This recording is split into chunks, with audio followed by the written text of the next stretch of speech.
Okay, how exactly do you get more video editing performance for free? Cheesy intro aside, let's actually talk about it. So the key to all of this is basically transcoding your footage, which was probably shot in H.264 or H.265, because if you're watching this video, are most likely an amateur in video production, probably are shooting on a mirrorless camera or DSLR that was built for taking photos first, followed by video. Now these codecs are great for playback, but when it comes to editing, it's very intensive on your CPU. Now I'm going to talk more about that at the end of the video, but I'm going to focus on the guide at the start because that's the thumbnail, that's the title of the video. So there's two ways to achieve the desired effect of basically editing with a much easier to edit codec when it comes to your footage.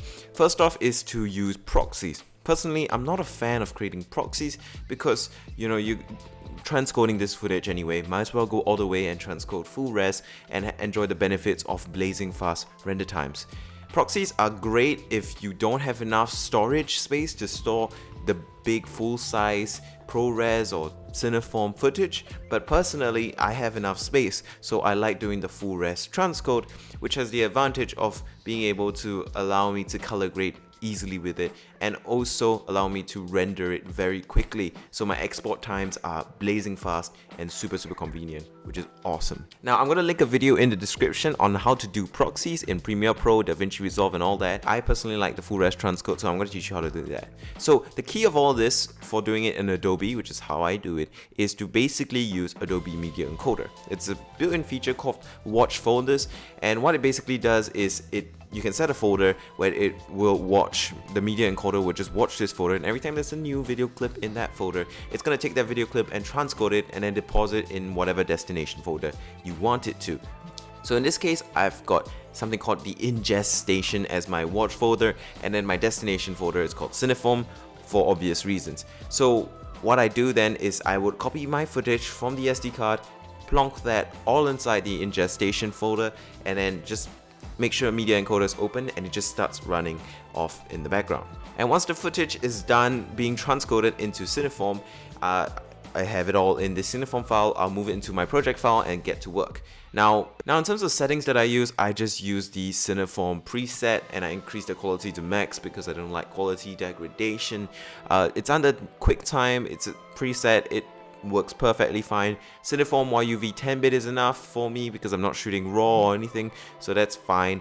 But if you are somebody who's shooting really intense footage, transcoding it to a higher bit rate, higher bit depth is probably a good idea. 10-bit should be enough for people just making YouTube videos with their mirrorless cameras. Most, if not all of those mirrorless cameras don't shoot above 10-bit internally, yes. So as you can see, the performance is nice, fast, smooth and seamless. Now that I've got kind of Cineform in there, it's great. Now that's all for this guide, so let's just actually talk about some caveats and possible disadvantages of using this kind of technique. First off is it takes a lot of space, and as I've said, the mitigation of this is to use the proxy method instead, linked in the description, along with my Discord and Instagram, which you should definitely join and follow. And that's pretty alright. Another thing is that it takes a bunch of time, especially if you've got a slow computer to start with, which is probably why you're watching this guide. But personally, my opinion is that I'd rather just leave my computer running and rendering and transcoding this stuff in the background than have a choppy video editing experience and spend more time actually editing the video when that time could have been spent transcoding and I could have done something else more productive. So there's that. But apart from that, those are pretty much all the possible disadvantages of transcoding your footage, which was never meant to be edited straight out of camera because it's in a playback kind of codec, into a editing friendly, less compressed format. So let's talk about why exactly ProRes and H.264 and all these different codecs matter in terms of your editing performance. Why are some more intensive on your CPU? Why are some gonna lag and bog down your system more? And why are some of them so much easier to edit? And if you don't believe me, try the tip and guide that I just told you about yourself. You will come to realize that Cineform is blazing fast relative to using H.264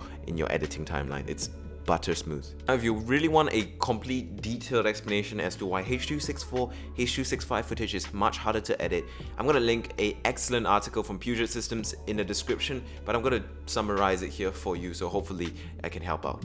In essence, basically how H.264 and H.265 kind of compress video footage is by splitting up a couple of frames in a row in a video clip as a group, also known as like an IBB group. So at the base of it, what H.264 and H.265 does to compress your footage is it splits multiple frames in a row into different groups. And instead of recording each frame individually, it records the change of the following frames from the first frame in the group.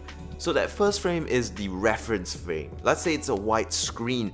The second frame has a red dot in the middle. What it records is not the whole screen with the white screen and the red dot in the middle, it just records the red dot appearing. That's how it saves data. It records the changes, it doesn't record the frame itself. And let's say the group is 9 frames long.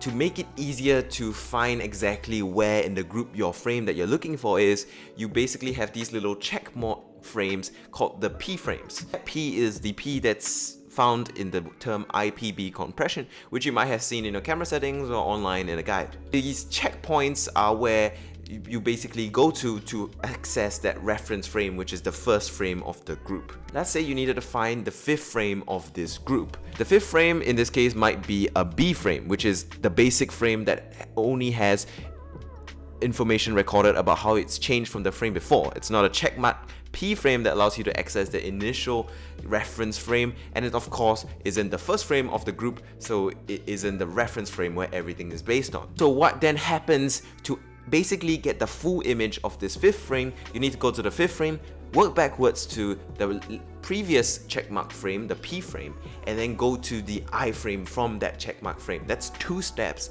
on your computer. And that might sound, oh, it's just 2 steps, but when you're talking about images and calculations, you're talking about a lot of data, and doing these kind of calculations is gonna slow and bog your camera down. And that's why editing codecs like ProRes and Cineform, like I've recommended, don't have as much issues as well, because each frame is recorded individually, it's less compressed. So every time you're looking for a particular frame, that data doesn't have to be decoded just to be played on screen. You know, it doesn't have to be decoded, recoded, and unraveled just to show you the information on the screen. It's already there. All your computer has to do is request for this data when it's from where it's being stored, your SSD or your hard drive, and put it up on the screen. So it's much faster and also much less CPU intensive. So that's why this codec is much more convenient and much less intensive, and you're gonna get a much smoother video editing experience. And that's why you can up your video editing experience for free, because all you need to do is fix the codec that you're editing in.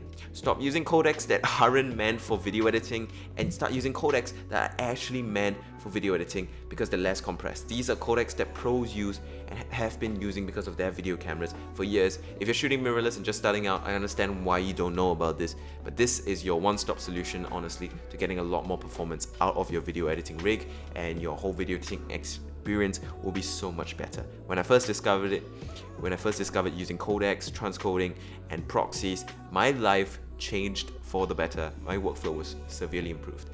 Anyway though, I hope you guys found this video helpful or enjoyable. If you guys did, definitely like and subscribe. Anyway, that's it for this video. Thank you guys so much for watching once again. See you soon. Bye.